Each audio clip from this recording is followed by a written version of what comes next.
I'm Mark Corkins, and I am a pediatric gastroenterologist, professor of pediatrics at Le Bonheur Children's Hospital, which is at the University of Tennessee Health Science Center in Memphis, Tennessee. And this is my friend Ajay.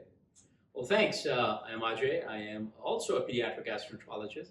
I'm a professor of pediatrics, pharmacology, and physiology at St. Louis University, and I also serve as the president for ASPEN.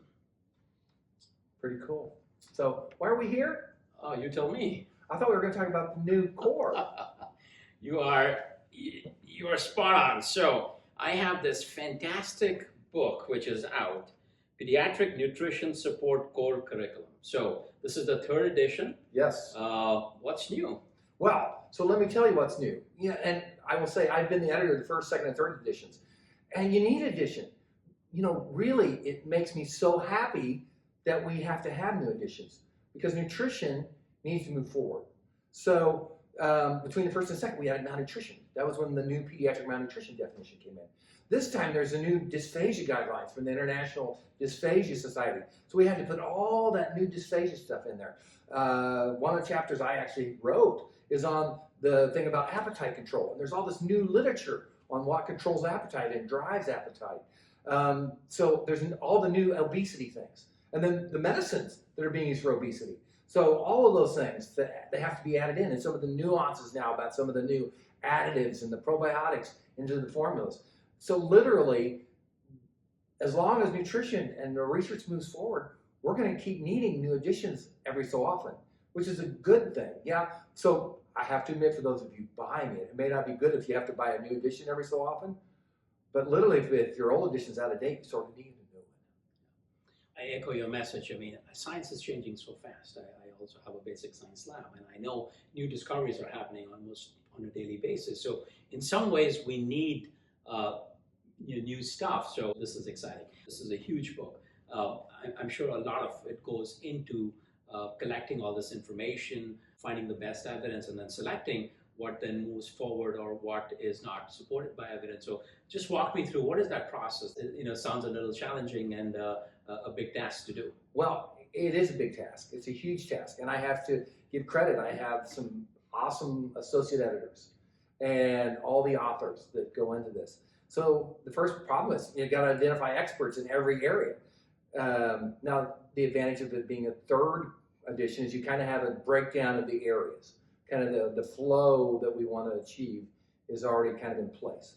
But then you kind of like, for the latest, the people who have the knowledge in that area.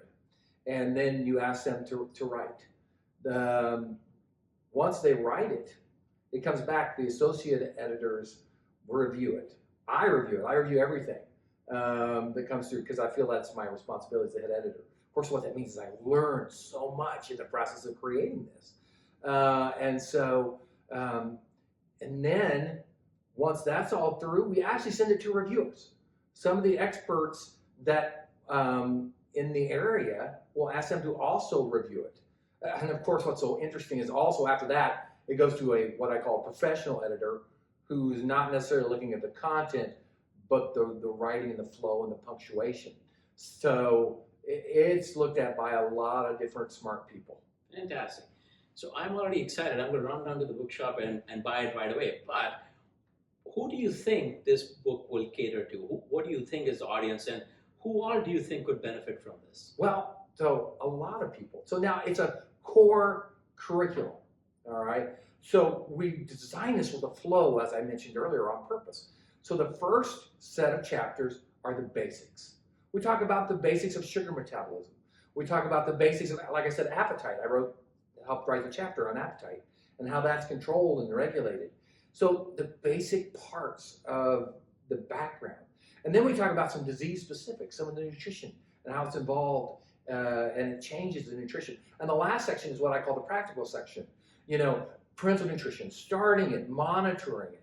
So it literally is designed to be a flow. It's a core curriculum that you from beginning, and if you follow it to the end, should give you the knowledge you need. So if you're studying for an examination, it's a great source for that.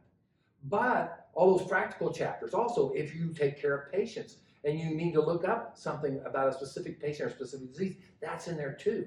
So anybody who takes care of pediatric patients, this is going to be a great resource for them.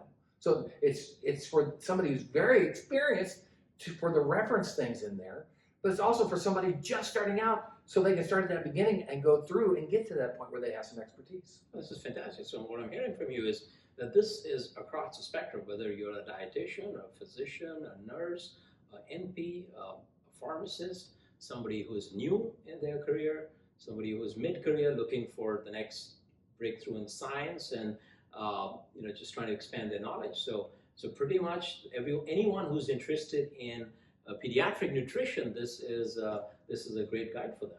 And if you look at the author list, we have all those disciplines as authors as well.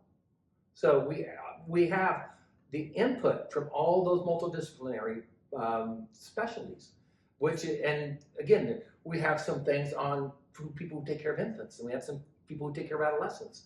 So it literally is just like ASPEN, multidisciplinary authorship, multidisciplinary information. So I'm excited. Where do I run and get this right away?